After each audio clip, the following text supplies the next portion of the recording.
안녕하세요. 사건 이슈 채널 구독, 좋아요, 알림 설정 꼭 눌러주세요.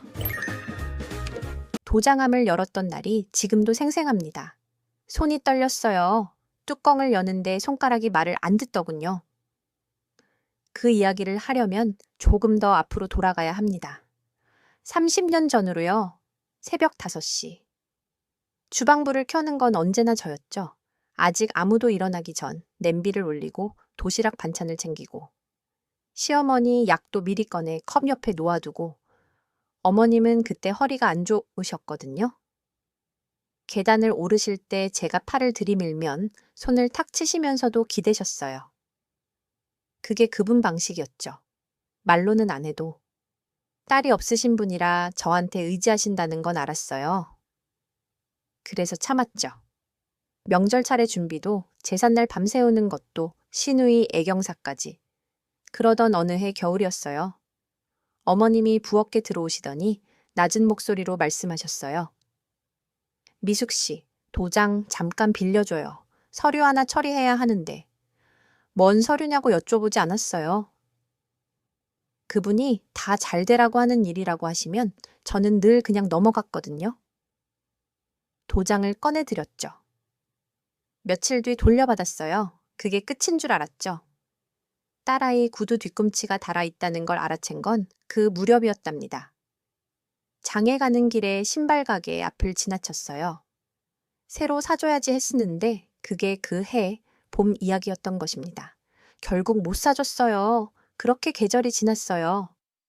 빨래를 몇 번 넘게 널고 걷었을 때쯤 어머님이 다시 부엌으로 오셨더군요. 미숙 씨, 통장 있잖아요. 그거 잠깐만. 이번엔 뭔가 달랐어요. 도장이 아니라 통장이었거든요. 잠깐 멈칫했죠. 근데 어머님은 이미 손을 내밀고 계셨어요. 그 눈빛이 당연한 걸 달라는 눈빛이었죠. 그때는 그게 무슨 의미인지 몰랐습니다. 그냥 드렸어요. 멍하니. 통장을 드린 다음 날부터였답니다. 뭔가 달라진 게 있는데 딱 집어 말하기가 어려웠죠. 어머님이 부엌에 오시는 횟수가 줄었습니다. 예전엔 아침마다 냉장고를 여셨거든요. 제가 뭘 샀나, 뭘 버렸나 살피시듯이. 그런데 그달부터이었던 것입니다. 낯선 번호로 전화가 오기 시작했습니다. 받으면 끊기고 다시 걸면 없는 번호였죠. 설마? 싶었습니다. 설마가 사람 잡는다는 말을 그때는 흘려들었던 것입니다. 그 무렵 작은 일들이 하나씩 쌓이기 시작했더군요. 어머님, 방 서랍 위에 올려두던 제 도장함이 어느 날 보이질 않았어요. 여쭤봤더니 먼지 나서 안으로 넣어뒀다고 하셨죠. 그게 다인 줄 알았습니다. 그 다음 주엔 남편 통장 정리를 해드리겠다며 제 손에서 서류 봉투를 가져가셨어요. 서명 하나만 받아야 한다고 은행 창구 직원이 그러더랍니다. 남편 있는데 왜 제 서명이냐고 물었더니 공동명의 확인이라고 하셨죠. 지금 생각해보면 그게 이상했습니다. 근데 그때는 그게 무슨 의미인지 꿈에도 몰랐거든요. 시누이가 왔던 날이 기억나요. 명절도 아닌데 불쑥 오시더니 저녁 내내 어머님 방에 계셨죠. 나오실 때 제 눈을 한 번 스쳐 지나갔는데 그 눈빛이 묘했습니다. 미안한 건지 아닌 건지. 옳게 어머니 요즘 많이 힘드셔. 좀 잘해드려. 그게 다였던 것입니다. 무슨 일인지도 모른 채 저는 그날 밤 더 잘해드려야겠다고 생각했죠. 참, 나. 그 뒤로 한 달이 지났어요. 밥하고 빨래 널고 어머님 병원 모셔다 드리고 별일 없이 흘러가는 것 같았더군요. 근데 이상하지 않아요? 별일 없는 게 오히려 이상했던 거였죠. 선풍기를 꺼내야 할 때가 됐더라고요. 그즈음 남편이 늦게 들어오는 날이 잦아졌어요. 어머님 방에 한참 있다가 나오면서 저와 눈을 마주치지 않았죠. 물어봤더니 별거 아니라고 짧게 끊었습니다. 피곤해. 그냥 자. 그냥 잤어요. 또. 그게 30년 동안 제가 해온 거였으니까요. 그날도 저녁 밥을 했습니다. 국을 끓이면서 간을 한 번도 보고 말았죠. 국이 짠지 싱거운지도 몰랐어요. 밥상을 차려놓고 앉았는데 숟가락을 들다가 멈췄습니다. 뭔가 단단히 잘못되고 있다는 느낌. 손끝이 차가워졌죠. 근데 어디서부터 잘못된 건지, 뭘 어떻게 해야 하는 건지 아무것도 몰랐습니다. 그날 밤 은행에서 우편물이 하나 와 있었더군요. 고지서였습니다. 제 이름이 맨 위에 찍혀 있었죠. 뜯지 않고 식탁 위에 올려뒀어요. 뜯기가 무서웠던 겁니다. 이대로는 안 될 것 같았어요. 그 봉투가 눈에 밟혔죠. 자려고 누웠다가 다시 일어났습니다. 손에 집어들었습니다. 천천히 끝을 뜯었더군요. 봉투 안에는 종이 한 장이 들어 있었습니다. A4 용지 절반 크기였죠. 인쇄된 글자들이 빽빽했는데 눈이 잘 안 가더군요. 노안이 온 지 몇 해가 됐거든요. 안경을 가져왔습니다. 다시 들여다봤죠. 대출 잔액 4,200만 원, 명예인, 오미숙. 손에서 종이가 떨어졌어요. 식탁 위로 내려앉는 소리가 났죠. 작은 소리였는데 귀가 먹먹해지더군요. 다시 집어들었습니다. 3번을 읽었어요. 4번째에도 같은 글자였습니다. 그날 밤은 잠을 못 잤습니다. 뒤척이다가 새벽 4시에 일어나 부엌에 앉았죠. 물을 한 잔 따랐는데 목을 넘어가질 않더군요. 컵을 식탁에 내려놓고 멍하니 앉아 있었습니다. 내가 모르는 대출이 내 이름으로. 다음 날 은행 창구에 갔습니다. 번호표를 뽑고 기다리고 직원 앞에 앉았죠. 고지서를 내밀었어요. 직원분이 화면을 들여다보더군요. 잠깐 기다려주세요. 하더니 한참을 조용히 있었습니다. 본인 명의로 4,200만 원 대출이 설정되어 있습니다. 2년 전에 실행됐고요. 2년 전. 도장을 처음 건네드린 게 딱 그 무렵이었습니다. 머릿속에서 뭔가 맞아 들어가는 소리가 났죠. 기분 나쁜 소리였습니다. 집으로 돌아왔어요. 어머님이 거실 소파에 앉아 TV를 보고 계셨죠. 평소와 다를 것 없는 모습이었습니다. 십자가 목걸이가 빛을 받아 반짝이더군요. 어머님, 이게 뭐예요? 고지서를 내밀었습니다. 그 한마디뿐이었죠. 뭐가? 모른 척을 하시더군요. TV에서 눈도 안 떼시고. 저는 고지서를 소파 팔걸이 위에 올려놨습니다. 손이 차가웠어요. 제 이름으로 대출이 나 있어요. 4,200만 원. 네가 서명했잖아. 그 말이 나왔을 때 온몸이 굳었습니다. 반박할 말이 없었어요. 서명은 했으니까요. 뭔지도 모르고 어머님이 내미는 서류니까 그냥. 그게 이 꼴이 된 겁니다.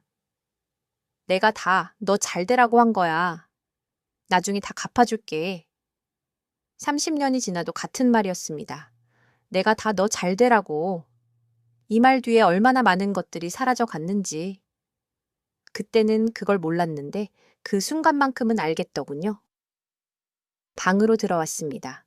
문을 닫았죠. 남편은 그날도 늦었어요. 말해봤자 소용없다는 걸 이미 알고 있었습니다. 서랍을 열었어요. 도장함이 있었죠. 뚜껑을 들어 올렸습니다. 도장 끝이 달아 있었어요. 이렇게까지 쓰도록 저는 몰랐던 겁니다. 핸드폰을 꺼내 들었습니다. 법률구조공단 검색창에 천천히 눌렀더군요. 손가락이 말을 잘 안 들었지만 멈추지는 않았습니다. 이대로는 안 된다. 그 생각 하나뿐이었습니다. 법률구조공단 문을 처음 열던 날 발이 잘 떨어지지 않았습니다. 차가운 형광등 아래 번호표를 뽑아들고 순서를 기다렸죠. 상담사 이현주 선생님이 제 앞에 앉더군요. 서류 묶음을 내밀었습니다. 영수증, 은행 고지서, 도장 사용 흔적이 남은 도장함 사진까지. 선생님이 한 장씩 넘기면서 말했습니다. 서명 필적 감정을 신청할 수 있어요. 은행 CCTV 영상 보전 신청도 같이 넣겠습니다. 감정이요? 하고 물었더니 상담사가 고개를 끄덕였습니다. 대출 서류에 자필 서명이 본인 것인지 확인하는 절차라 했죠. 2달. 그 말을 들으면서 생각한 것입니다. 30년을 참았는데 2달이 뭐라고. 2달 동안 평소와 다를 것 없이 살았습니다. 밥을 하고 빨래를 널고 시어머니 약을 챙겼죠. 그분은 아무것도 모르는 표정이었어요. 아니, 알면서 모르는 척이었던 거겠죠. 어느 쪽이든 이제는 상관없었습니다. 법원 조정 기일이 잡힌 건 봄이 오기 직전이었더군요. 복도 의자에 앉아 기다리는데 맞은편에 그분이 앉아 있었습니다. 신우이를 옆에 데리고 왔더군요. 신우이는 저와 눈을 마주치지 못했습니다. 그분이 먼저 입을 열었습니다. 미숙 씨, 이게 무슨 짓이야? 내가 다 너 잘 되라고 한 건데. 30년 들어온 말이었죠. 나 잘 되라고. 그 말이 그날따라 귀에 하나도 안 들어왔습니다. 손에 서류를 꼭 쥐고 있었거든요. 판사가 감정 결과를 낭독했습니다. 대출 동의서 서명란에 필체와 제출된 오미숙 씨 자필 견본은 동일인 작성으로 볼 수 없습니다. 법정이 잠깐 조용해졌습니다.